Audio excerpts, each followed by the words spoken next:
அன்பின் கர்த்தாவே நன்றி தெரிவிக்கிறோம்ப்பா. எங்களோட ஆவி ஆத்மா சரீரம் சிந்தனை எல்லாவற்றும் உங்களுடைய ஜீவனத்தில் அர்ப்பணிக்கிறோம்ப்பா.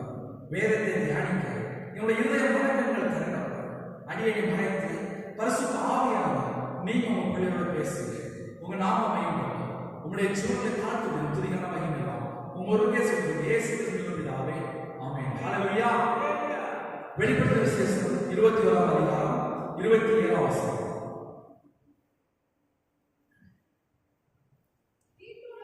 தீட்டுள்ளதும் அருவருப்பையும் பொய்யையும் நடப்பிக்கிறதுமாகிய ஒன்றும் அதில் பிரவேசிக்கும். எல்லாரும் சேர்ந்து பிரவேசிக்கும்.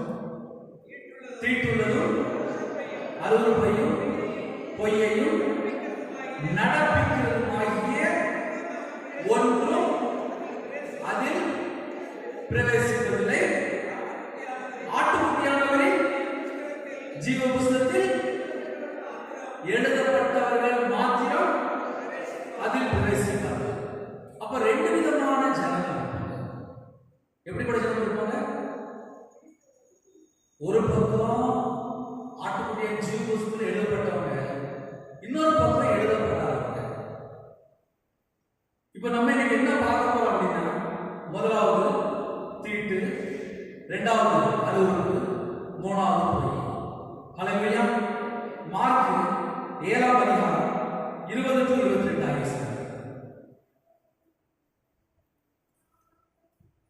முதல் பாயிண்ட் தீட்டு. மனுஷனுக்குள்ளே இருந்து புறப்படுகிறது. இப்ப இந்த தீட்டுப்படுத்துற இருக்கு. இப்ப பரலோகத்துல போகணும் அப்படின்னா தடை செய்யற அந்த காரியங்களுக்கு இருக்கு. மனுஷனுக்குள்ளே இருந்து புறப்படுகிறது மனுஷனை தீட்டுப்படுத்தும். எப்படி எனில் மனுஷன் இருந்து இப்போ நம்ம இந்த வசனத்தை நார்மலா வாசிக்கும்போது செக் பண்ணி பார்க்க ஆரம்பிச்சோம். எனக்குள்ள நல்ல சிந்தனை இருக்கா அப்படின்னா நான் பரலோகத்துக்கு போயிட்டு இல்ல 24 மணி நேரம் 5 நிமிஷம் மட்டும் ஒரு பொருளாதார சிந்தனை வருது, ஒரு தப்பான சிந்தனை வருது அப்படின்னா நான் இன்னும் ஆயத்தமாகணும். அது எந்தெந்த காரியமா தேவ சமூகத்தை தாழ்த்தி எனக்கு 24 மணி நேரம் ஒரு 5 நிமிஷம் நான் யோசிக்கிறேன். அந்த ஒரு 5 நிமிஷம் மட்டும் பொருளாதார சிந்தனை எனக்கு தாக்கிடுது. நான் அதுல இருந்து வெளியில வரணும். ஹல்லேலூயா. அடுத்தாவது விபச்சாரம். விபச்சாரம்னாலே மத்தேயு சுவிசேஷம் 5ஆம் அதிகாரம் 28ஆம் வசனம். மத்தேயு 5:28. நான் உங்களுக்கு சொல்கிறேன், ஒரு ஸ்திரீ இச்சையோடு பார்க்கிறவனும் தன் இதயத்தில் அவரோடு. இப்போ இந்த தீட்டுப்படுத்துற காரியத்துல முதல்ல என்ன வருது? இச்சை. இந்த இச்சை எப்பெல்லாம் உள்ள வருதோ ஒரு மனசுல தீட்டுப்படுத்திட்டு.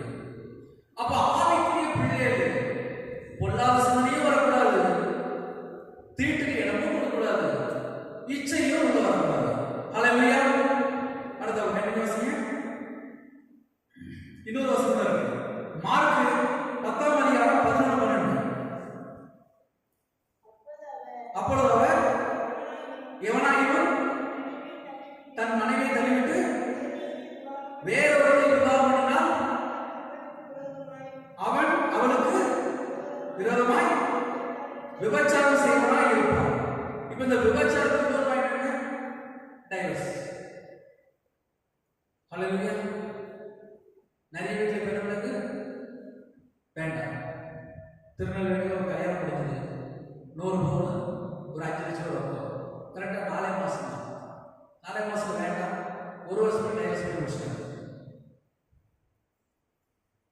4 மாசம் தான் வாழ்க்கை முடிஞ்சு போச்சு. அந்த பிள்ளை கல்யாணம் பண்ணி 23 வயசு. இப்ப அந்த பிள்ளை 25 வயசு. ஹல்லேலூயா. அதனால இது ஏன் சொல்றேன் அப்படின்னா, கல்யாணம் பண்ணி ஒரு சில மாசத்துக்குள்ளே எனக்கு மாப்பிள்ளை வேண்டாம், அப்படி இல்லைன்னா பொண்ணு வேண்டாம். ரெண்டு பக்கமும் அந்த மாதிரி பிரச்சனை. இது எல்லாம் அடுத்த வயதுல விபச்சாரத்துக்கு போயிருக்கு. அடுத்த வாசிங்க. மனைவியும் தன் புருஷனை தள்ளிவிட்டு வேறொரு விவாகம் பண்ணினால் விபச்சாரம் செய்வனாய் இருப்பார். இந்த தீட்டுக்குள்ள யாரெல்லாம் போறாங்களோ அவங்க எங்க போக முடியாது? பரலோகம் போக முடியாது. ஹல்லேலூயா.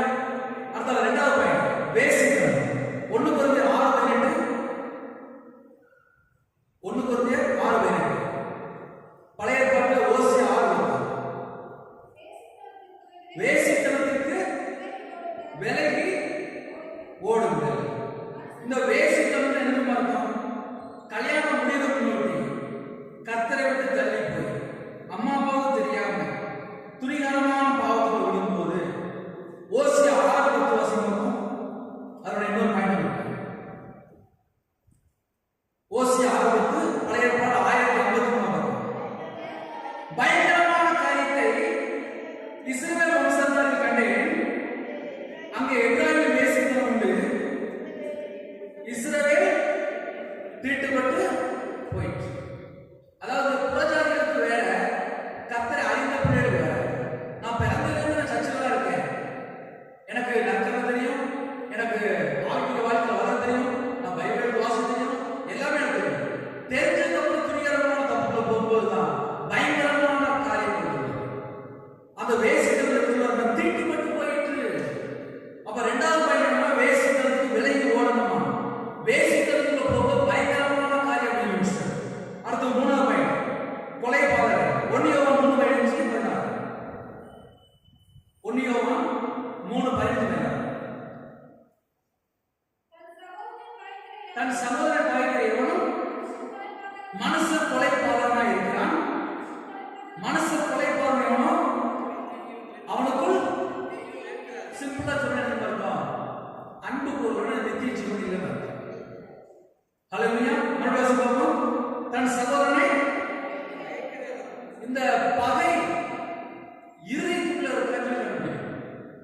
10 வருஷமா 15 வருஷமா பேசாம வாழ்ந்துட்டு பார்த்தா அடுத்த விட பேச முடியாது. 10 வருஷம் சண்டை போட்டுருப்பாங்க. நான் இல்லைன்னு சொல்லல, சண்டை போட்டுருப்பாங்க. அவங்கள்ட்ட பேச முடியல, அவங்கள்ட்ட ஒருவேளை பேசாம இருக்கிறீங்கன்னா நமக்குள்ள மன்னிக்கிற சுபாவம் இருக்கா? ஒரு பகை இருக்கா? தன் சகோதரன் பகைக்கிற எவனும் மனச கொலைபாதகன் இருக்கிறான். மனச கொலைபாதகனோ அவனுக்குள் நித்திய ஜீவன் நிலைக்கிறது என்று அறிவீர்கள். 14வது வசனம் அவர் தம்முடைய ஜீவனை நமக்காக கொடுத்ததுனால அன்பு என்று அறிந்தீர்கள். அவர் நமக்கு அன்பை கொடுத்துதான் நம்மளை மீட்டெடுக்கிறார். அப்ப நம்மளும் மொத்தம் நினைச்சது அன்பு கூறணும். இதுதான் நம்முடைய பைபிளே ஒரு முழு சாரம் சொன்னா அன்பு. ஒரு முழு பைபிள 3 இடத்துல அடங்கிடலாம். அன்பு, பிதாவாகிய தேவன் அன்பு, குமாரனாகிய இயேசு கிறிஸ்து அன்பு, பரிசுத்தாவியின் அன்பு, கற்பனை அன்பு, யாக்கோபு 2:8 அன்பு. இந்த பைபிள் முழுசா சொன்னா ஒரே அன்பு முடிச்சிடும். நியாயப்பிரமாணத்தை நிறைவேற்ற அன்பு. இன்னைக்கு அந்த அன்பு மட்டும்தான் கூற முடியல. மனுஷன் தானே, ஒண்ணு பணம் இருக்கும், இல்லை இல்லாம இருக்கும், இல்ல பிரச்சனை இருக்கும். ஆனா நம்ம இடத்துல மன்னிச்சு அன்பு. ஹல்லேலூயா. ஒருவேளை நான் பரவத்துக்கு போனோம் அப்படின்னா இது என்ன செய்யணும்? யார்கிட்ட ஒரு அன்பு கூறாம இருக்கிறோமா அவங்கள்ட்ட போயாவது ஒரு வலுக்கட்டாயமாவது அன்பு கூறிட்டு வாங்க. நம்ம இறங்கி போறதுனால நம்மளுக்கு கிருபை தந்துவாரு, நம்ம பரலோகத்துல போய் சேர்ந்துருவோம். ஹல்லேலூயா. யோசுவா 7:1 களவு. இஸ்ரவேலர் பாவம் செய்தார்கள். யோசுவா 7:2 பாவம் செய்தார்கள். நான் அவர்களுக்கு கட்டளையிட்ட உடன்படிக்கையை மீறினார்கள். சாபத்தினாவது எடுத்துக்கொண்டதும் களவு செய்ததும் வஞ்சித்ததும் தங்கள் பண்டமாடிகளுக்குள்ளே வைத்தது உண்டோ? நம்ம வாழ்க்கையில என்ன இருக்கக்கூடாது அப்படின்னா, ஒன்று சாபம் இருக்கக்கூடாது, இன்னொன்னு கலாவும் சொல்லி போட்டுருக்கு. நம்ம இருக்கு தெரியும், இது பக்கத்துல வாங்கிருக்கோம், இதை கொடுக்கணும்னு சொல்லி நம்ம இருக்கு ஏவப்படும். ஆனா நம்ம என்ன செய்யணும்? அவன் என் ஃப்ரெண்டு தானே, அவள்கிட்ட வந்து ஏன்ட்ட இருக்கு, ஏன்ட்ட வந்து அவள்கிட்ட இருக்கு சொல்லி ஒரு சின்ன கத்தி இருக்கலாம், ஒரு சின்ன ஸ்பூனா இருக்கலாம், அது வீட்டுல எந்த காரியமா இருக்கும், அதை கொண்டு போய் கொடுக்கணும். ஹல்லேலூயா. அப்ப நம்ம வீட்டுல களவு அப்படின்னு சொல்லி என்ன இருக்கு? அது தீட்டாம இருக்கு. ஹல்லேலூயா. அடுத்த பொருளாசை. லூக்கா 12:15 லூக்கா 12:15 பின்பு அவர் அவர்களை நோக்கி பொருளாசை குறித்து எச்சரிக்கையாயிருங்கள், ஏனெனில் ஒருவருக்கு எவ்வளவு திரளான ஆசை இருந்தாலும். இப்போ நம்ம ஆவிக்குரிய வாழ்க்கை வளர்ப்பதற்கு காரணம்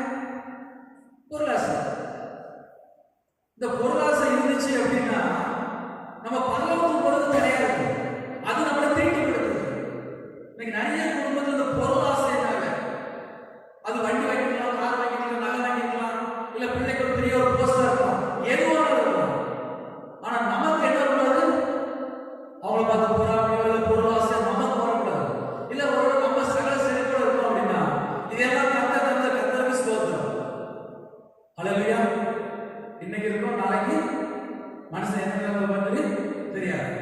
லூக்கா 12:21 அதே பக்கம் 12:21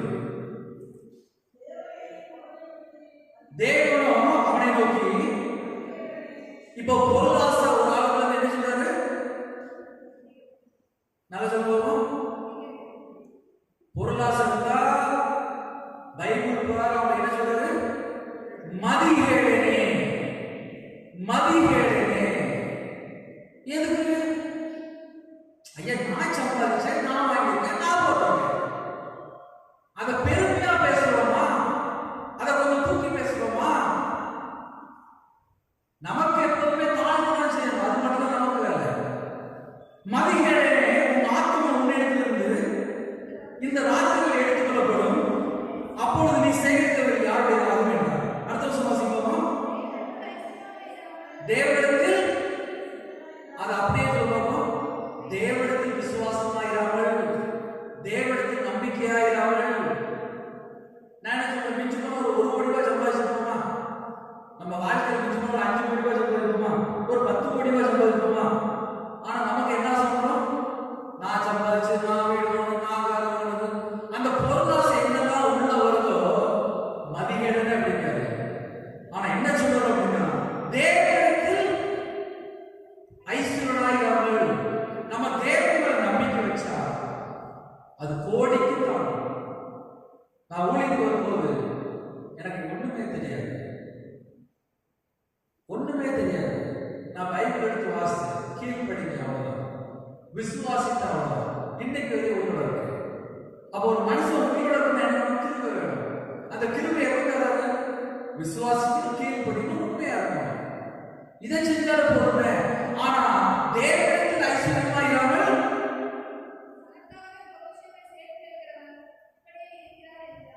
இப்போ மக்கள் எல்லாருமே இருக்காங்க, தனக்காகவே வீட்டுல ஒரு 5 லட்சம் ரூபாய், 2 லட்சம் ரூபாய், 10 லட்சம் ரூபாய் தனக்காகவே. அது தேவன் கொடுத்தது, தேவன் தந்தக்கா ஸ்தோத்திரம் அப்படின்னு சொல்லி படுத்தாச்சுன்னா தூக்கம் வரும். நான் சேர்த்து வச்சிட்டேன், நான் சேர்த்து வச்சிட்டேன், நான் சேர்த்து வச்சிட்டேன். இன்னைக்கு ராத்திரி உயிர் போயிட்டு என்ன சொல்லி கேட்கிறேன். அப்ப நம்ம நம்பிக்கை எதுவா இருக்கிறது? பொருள் மேலேயோ இல்ல ஒரு பணத்து மேலேயோ ஒரு ஐஸ்வர்யத்து மேலே இருக்கக்கூடாது. தனக்காக பொக்கிஷங்கள் சேர்த்து வைக்கிறவன் இப்படி இருக்கிறான் என்றார். இது ஒரு தீட்டு. ஹல்லேலூயா. அடுத்து துஷ்டதனம். நீதிமொழி 24:8. நீதிமொழி 24:8.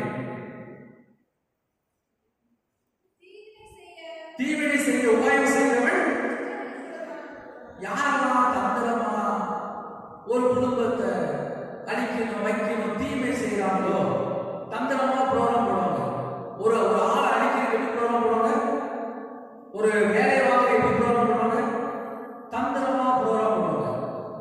அது எல்லாம் துஷ்டனை. ஹல்லேலூயா. அடுத்த நீதிமொழி 10, நீதிமொழி 12:20. நீதிமொழி 12:20.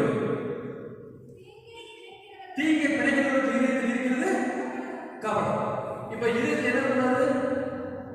ஒரு குடும்பத்தை சேர்த்து சேர்த்து சேர்த்து அவ கெட்டவா, அவ கெட்டவா, அவன் கெட்டவன், அவன் கெட்டவன் சொல்லி ஆள் இல்லாத நேரத்தில் பேசிட்டு. எப்ப பேசிட்டு இருப்பாங்க? ஆள் இல்லாத நேரத்தில். நீங்க பேசணும்னா நேரத்தை பேசுங்க. ஆனா எப்ப பேசக்கூடாது? ஆள் இல்லாத நேரத்தில். அவன் அப்படிதானே, அவன் அப்படிதானே, அதுக்கு பேர் வந்து எப்போ வாசம் இருக்கும்? இல்ல, அது முதல் பாயிண்ட் வாசம். தீங்கை பிழைக்கிறது கபடம். இப்போ இது நம்ம வாழ்க்கையில் தீட்டு கொடுக்கிறது. ஹல்லேலூயா. அடுத்து காம விகாரம். எபேசியர் 4:19. எபேசியர் 4:19. எபேசியர் 4:19. இப்போ ஆவிக்குரிய பிள்ளைகளுக்கு என்ன வேணும்? உணர்வு இருக்கணும். ஆனா இது யார் கேட்கப்படுறா? புறஜாதிகள் கேட்கப்படுறது. உணர்வு இல்லாதவர்களாய் சகல அசுத்தங்களையும் ஆவலோடு நடப்பிக்கும்படி தங்களை காம விகாரத்துக்கு ஒப்பு கொடுத்து இருக்கிறார்கள். எதுக்கு ஒப்பு கொடுத்தாங்க அப்படின்னா, உணர்வு இல்லை அப்படின்னா அசுத்தமான வாழ்க்கைக்கு ஒப்பு கொடுத்துட்டான். அப்ப கத்துடைய பிள்ளைகளுக்கு என்ன இருக்கணும்? வாசிங்க, அதே அப்ப நமக்கு என்ன இருக்கணும்? உணர்வு இருந்தா காம விகாரத்துக்கு போக மாட்டோம். உணர்வு இல்லை அப்படின்னா நேர காம விகாரத்துல போய் சிக்கிக்கிடுவோம். ஹல்லேலூயா. அடுத்தது வன்கண்.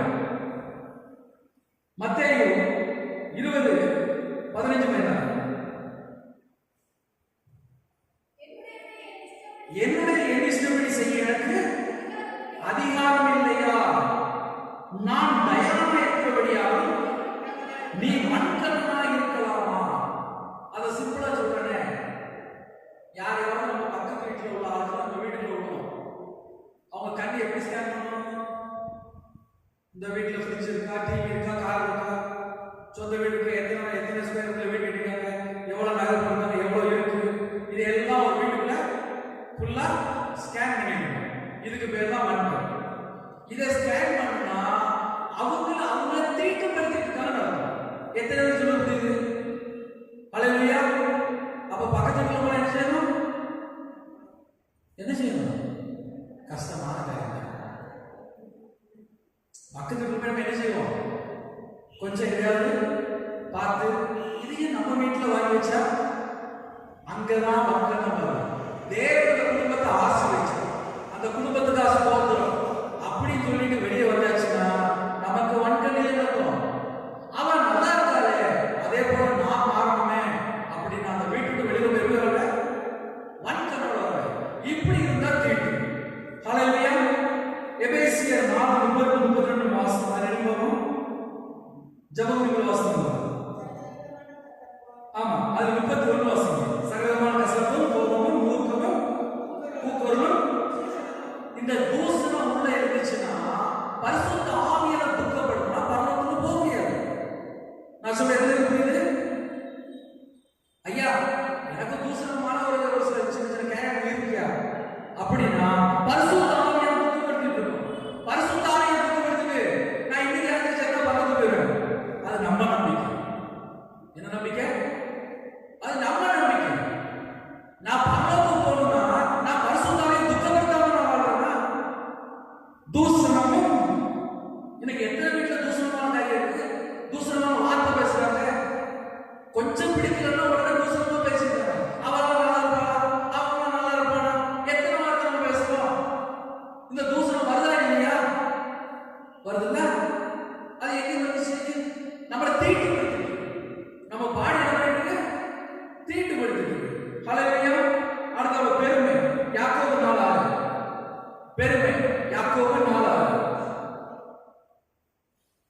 உங்க எல்லாரும் தெரிஞ்ச வசனம். அவர் அதிகமான கிருபையை அளிக்கிறாரே, ஆதலால் தேவன் பெருமை உள்ளவர்களுக்கு. இதுக்கு நான் கொஞ்சம் விளக்கம் சொல்றேன், அப்பதான் ஈஸியா புரியும்.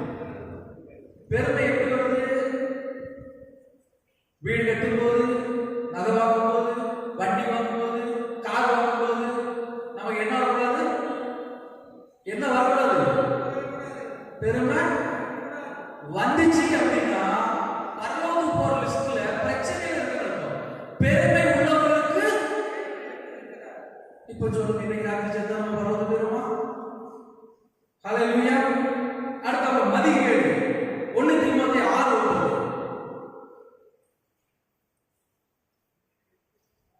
1 தீமோத்தேயு 6:9. ஐஸ்வர்யமாக இப்ப எதை விரும்புறாங்க?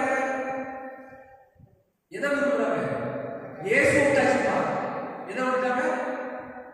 இயேசுவை டோட்டலா விட்டாச்சு. இப்போ அவங்க எதை விரும்ப வேண்டாங்க? ஐஸ்வர்யத்தை விரும்ப ஆரம்பிச்சிட்டாங்க. ஐஸ்வர்யத்தை விரும்ப ஆரம்பிச்சதுக்கு அப்புறம் எப்படி பரலோகத்துக்கு போக முடியும்? இப்ப எது மேல ஆசை இல்லைன்னா ஐஸ்வர்யத்தை விரும்பல, ஐஸ்வர்யத்தை விரும்பிட்டாங்க, ஆனா கர்த்தரை விட்டாங்க. வாசிக்கலாமா? ஐஸ்வர்யமாக விரும்புகிறவர்கள் இப்ப அவங்க என்ன பிரச்சனை வருது? சோதனை வந்துச்சு. அவங்க இயேசுவை விட்டாங்க, ஐஸ்வர்யத்தை விரும்புறாங்க, அதனால சோதனைக்காரன் உள்ள வந்தான். அடுத்து அவங்க கண்ணியா வந்துச்சு, பிரச்சனையா வந்துச்சு, போராட்டம் வந்துச்சு. அவங்க இயேசுவை விட்டாங்க, அவங்க ஐஸ்வர்யத்தை விரும்ப போயிட்டாங்க. அடுத்தவங்க மனசரை கேட்டிலும் அழிவிலும் அமிழ்த்துகிற. இப்ப அடுத்த பாயிண்ட் மதிகேடு.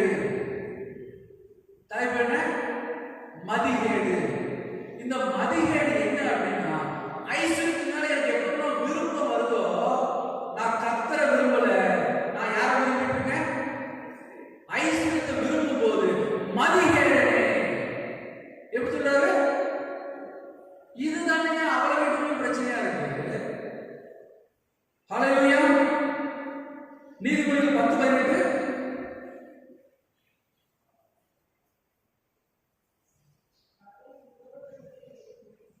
நீதிமொழிகள் 10:18. புறம் கூறுகிறவன். இப்போ வீட்டுக்குள்ள என்ன நடக்குது? புறம் கூறுகிறவன். இப்போ நம்ம மக்கள் காலையில நல்லா சர்ச்சுக்கு வந்து ஜெபம் பண்ணிடுவாங்க, சாயங்காலம் ஜெபம் பண்ணிடுவாங்க, பகல்ல என்ன பண்ணிட்டு இருப்பாங்க? புறம் கூறிட்டு இருப்பாங்க. கேட்டா அதுதானே ஈஸியா இருக்கு. அவளை பத்தி கொஞ்சம் பேசலாம், கொஞ்சம் சுவாரஸ்யமா இருக்கு. என் வீட்டிலே பேச முடியல. நான் கொஞ்சம் கெட்டவன், நான் கொஞ்சம் பாவத்துலக்கேன், நான் கொஞ்சம் செல்போன் பார்க்கேன், நான் இன்னும் கொஞ்சம் மனம் திரும்பணும் அப்படின்னு சொன்னா நம்ம வீட்டுக்கு யாரும் வரமாட்டாங்க. இல்லை வேற யாரையும் தப்பா பேசுறதா கொஞ்சம் நேரம் வரும், கொஞ்சம் கதை மாதிரி போயிடும். ஹல்லேலூயா.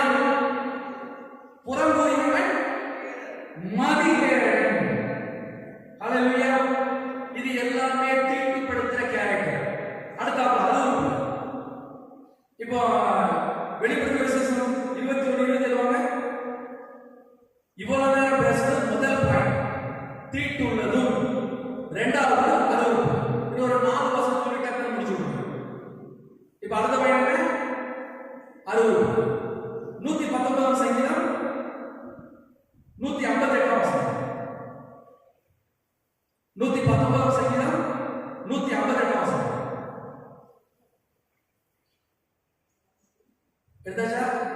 119 சங்கீதம் 158.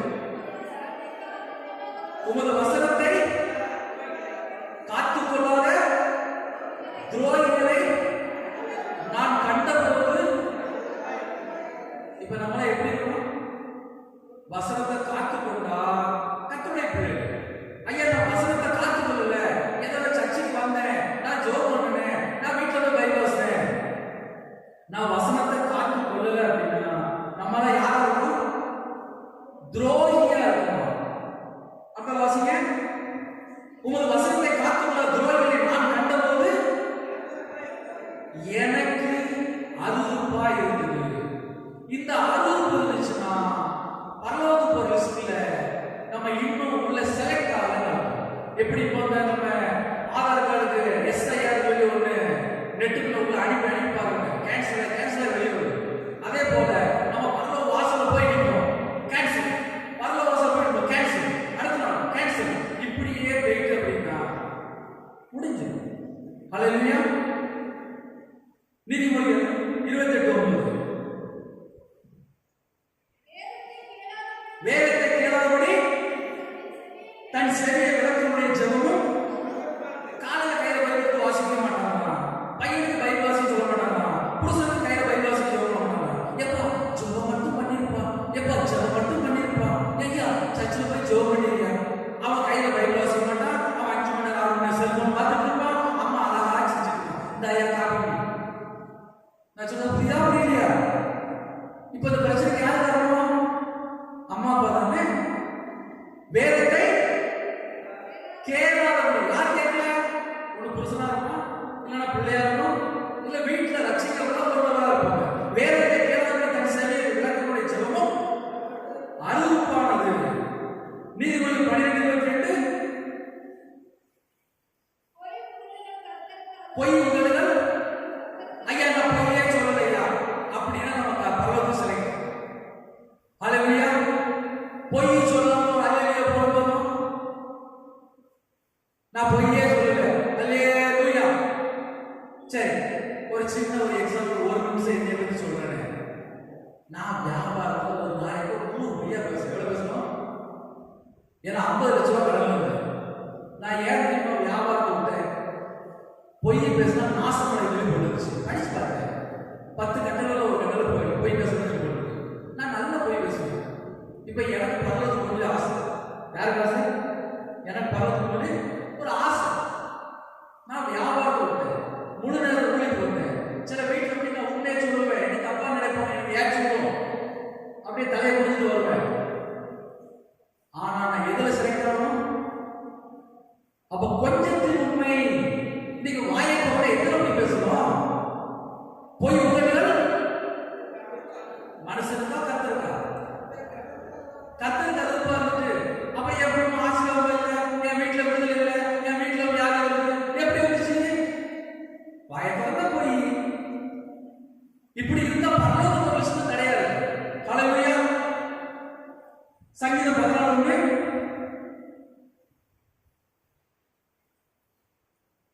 சங்கீதம் 14 தேவன் இல்லை என்று மதியிட்டவன் தன் இருதயத்தில் சொல்கிறான், அவர்கள் தங்களை கெடுத்து.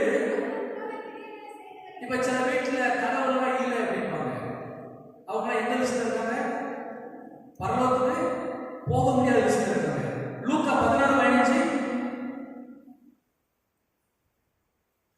லூக்கா 16:15 அது முக்கியமான வசனம். எல்லாரும் பிறகு போகும். புதிய ஏற்பாட்டில் 108வது பக்கம் இருக்கு. அவர் அவர்களை நோக்கி, நீங்கள் மனுஷன் முன்பாக உங்களை உங்களை நீதிமான்களாக காட்டுகிறீர்கள், தேவனோ உங்கள் இருதயங்களை அறிந்திருக்கிறார். மனுஷனுக்குள்ளே மேன்மையாக எண்ணப்படுகிறது, தேவனுக்கு முன்பாக அருவருப்பாய் இருக்கு. அப்படின்னு என்ன சொல்றோம்? நம்ம இதயத்துல நமக்கு எவ்வளவு பிரச்சனைகள் தெரியும். ஆனா மனுஷனுக்கு முன்பாக நான் ஒரு நீதிமான் கூட, நான் எவ்வளவு நல்லது தெரியுமா அப்படின்னு மனுஷனுக்கு முன்பாக நீதிமான் மாதிரி காமிச்சிடலாம். ஆனா தேவன் என்ன சொல்றாரு? தேவனோ உங்கள் இருதயங்களை அறிந்திருக்கிறார், மனுஷனுக்குள்ளே மேன்மையாக எண்ணப்படுகிறது, தேவனுக்கு முன்பாக அருவருப்பாய் இருக்கிறது. அப்ப நம்ம மனுஷனுக்கு முன்பாக என்னையா செய்யணும் அப்படின்னா, நம்ம சூழ்நிலை என்ன, நம்ம என்ன பொசிஷன்ல இருக்கோம், நம்ம அப்படியே தான் இருக்கோம். அவங்களுக்கு முன்பாக போய் ஒரு ஆக்டிங், நான் ஒரு நீதிமான், நான் நல்லவன், நான் அப்படி ஆயிட்டேன், இப்படி ஆயிட்டேன், ஒண்ணுமே செய்ய வேண்டாம். நான் எந்த பொசிஷன்ல இருக்கணும், தேவன் சொல்றாரு, ஆவியாக என் மேல கிருபையா இருந்தான், அவன் நல்லா இவனே நீதிமானாக்கப்பட்டவனே பிடித்து போயிட்டான். அப்ப பாவியா என் மேல கிருபையா இருப்பா, நான் பரலோகத்துக்கு செலக்ட் இல்லப்பா, இன்னும் என்ன மிஸ்டேக் இருக்கு அப்படின்னா நம்ம செலக்ட் தான். ஹல்லேலூயா. உபாகமம் 22:5 இது வீட்டுல சின்ன பிள்ளைகளுக்காக, வீட்டுல குட்டி பேரம்பேத்தி எல்லாம் நீ வாசிக்கணும். புருஷனின் உடைகளை ஸ்திரீகள் தரிக்கலாகாது. உபாகமம் 22:5 உபாகமம் 22:5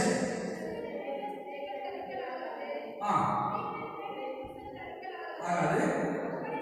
அப்படி செய்கிறவர் எல்லாரும், அதுக்கு நான் அர்த்தம் சொல்றேன், அது உங்க ஈஸியா படிக்கும். வீட்டுல பையன் பிறகு ஆசைப்படுவீங்க, வீட்டுல பொட்டை பிறகு என்ன செய்வீங்க? கடை போக என்ன செய்வீங்க? பொட்டை பையன் ட்ரெஸ் வாங்கி வாங்கி போட்டு கூட ஆசைப்படுவீங்க. வீட்டுல நடக்கவே இருக்காது. இது சாதாரண பிரச்சனை. அந்த சின்ன பிள்ளைகளுக்கு பிறந்த வயசுல, 1 வயசுல 2 வயசுல நீங்க ட்ரெஸ்ஸை மாற்றி போடுறதுனால இப்போ வாசிப்போம், புருஷனின் உடைகளை ஸ்திரீகள் தரிக்கலாகாது, ஸ்திரீகள் உடைகளை புருஷன் தரிக்கலாகாது. அப்படி செய்கிறவர்கள் எல்லாரும் ஆண்கள் என்ன ட்ரெஸ் போடணும், பெண்கள் என்ன ட்ரெஸ் போடணும், ஒரு கோட்பாடு இருக்கு. அதை மாத்தியாச்சு அப்படின்னா அது ஒரு கொஞ்சம் விஷயம். சரி, இப்ப கடைசியில் 2 வசனம் வெளிப்படுத்தல் விசேஷம் 28 வெளிப்படுத்தல் விசேஷம் 28 பயப்படுகிறவர்களும் அவிசுவாசிகளும் அருள்பாளர்களும் கொலைபாளர்களும் விபச்சாரக்காரரும் சூனியக்காரரும் விக்கிரகாரக்காரரும் அங்கரிப்பார்கள். நம்ம அந்த கடைசி பாயிண்ட் பண்ணிக்கலாம். இது 3வது பாயிண்ட். பொய்யர் அனைவரும் 2ஆம் மரணமாகிய அக்கினியும் கந்தகமும் ஏறிய கடலிலே. இப்போ 1 லட்சம் 2 லட்சம் 5 லட்சம் சம்பாதிக்கணுமா இல்ல 500 1000 சம்பாதிச்சா போதுமா? எனக்கு பணம் சம்பாதிக்கிறதுனா பொய்யே பேசுறோம். இப்ப நம்ம பொய் ஏன் பேசுறோம்? லட்சமா சம்பாதிக்கணும், அதுக்காக நம்ம கொஞ்சம் பொய்யே பேசுறேன். சர்ச்சில் வந்து இயேசுவே மணி எத்தனை வருஷம் இதே செய்யணும்? இன்னைக்கு ராத்திரி செத்துக்கிட்டே இருக்கும். நம்ம நார்மலா யோசிப்போம், இன்னைக்கு ராத்திரி ஒரு சின்ன பிரச்சனை வந்திருக்கா, தேவனை ஏற்றுக்கொண்டாரு, அப்ப நம்ம பரலோகத்துக்கு போய் சேர வேண்டாமா? பொய்யர் அனைவரும் 2ஆம் மரணமாகிய அக்கினியும் கந்தகமும் எரிகிற கடலிலே பங்கடைவார்கள். வெளிப்படுத்தல் விசேஷம் 22:15 அடுத்த பக்கம் கடைசி வசனம். நாய்களும் சூனியக்காரரும் விபச்சாரக்காரரும் கொலைபாதகரும்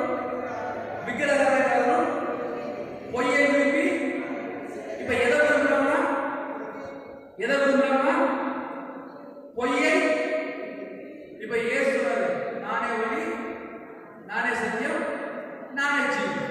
இப்ப நம்ம எதை விரும்பணும் சொல்லுங்க? நம்ம எதை விரும்பணும்? நம்ம சத்தியத்தை விரும்பணும். சத்தியத்தை விரும்பணும்னா நித்திய ஜீவன். ஒருவேளை சத்தியத்தை விரும்பப்பா எனக்கு டெய்லி கொஞ்சம் போய் பேசி ஆகணும், நான் அப்படிப்பட்ட ஒரு பிசினஸ் பண்றேன், நான் அப்படிப்பட்ட ஒரு வேலை பார்க்கிறேன், எனக்கு அதுதான் என்னுடைய லைஃப், எனக்கு அதுதான் முக்கியம். பொய்யை விரும்பி அதின்படி செய்கிற யாவரும் புறம்பே இருப்பார். இப்ப 3 பாயிண்ட் பேசுங்க. இப்போ வெளிப்படுத்தின விசேஷம் 21 வாசிக்கணும். தீட்டுள்ளதும் அருள்பையும் பொய்யையும் நடப்பிக்கிறதுமாகிய ஒன்று அதில் பிரவேசிப்பது என்று நம்ம முதல்ல அறிந்துகிறோம். யார் அறிந்துகிறோம்? யார் அறிந்துகிறோம்? நம்ம இன்னைக்கு ராத்திரி நம்ம கர்த்தருடைய வருகையை வச்சா நம்ம பரலோகம் ரெடியா? சரி ஐயா, நான் பரலோகம் போனியா? இதுல ஏதாவது ஒரு வசதியை தொடப்பட்டுச்சு, ஆட்டுக்குட்டிய ஜீவஸ்ல என் பேர் எழுதப்படும், என்னை மன்னிச்சு உங்க ரத்தத்தினால கழுவி என்னை சுத்தி எழுங்க, வசனத்தின்படி என்னோட வாழ்க்கை இருக்கும். அப்படி கேட்போமா? கண்டிப்பா நாம் சொல்ல அன்பின் கர்த்தாவே நன்றி எடுத்து யோசிக்கிறப்பா, உங்களுடைய பாதத்தில் அப்படிங்கப்பா. எங்க வாழ்க்கையில தீட்டு அறுப்பு போய் கத்தரை விட்டு தள்ளி போற என்னென்ன பாவம் எல்லாத்தையும் மன்னிச்சிருப்பா. ஆட்டுக்குட்டிய ஜீவஸ்ல எழுதப்படுது, உலகத்தின் பாவத்தை சுமந்திருக்கிற தேவாட்டுக்குட்டிய வெளிப்பட்டிருப்பா. எங்க இருதயத்துக்குள்ளே கத்தரை விட்டு தள்ளி போன பாவத்தை மன்னித்து உங்களோட ரத்தத்தினால கல்வி சுத்தியறிங்க. வந்திருக்கிற ஒவ்வொரு ஜனத்தையும் அப்பா உங்களோட ரத்தத்தினால கல்வி சுத்தியறிங்க. ஆட்டுக்குட்டிய ஜீவஸ்ல எழுதப்படுறப்பா எங்களை தயவாக மன்னித்து கிருபை தந்து ஆசீர்வதிங்க. இயேசு கிறிஸ்துவின் பிதாவே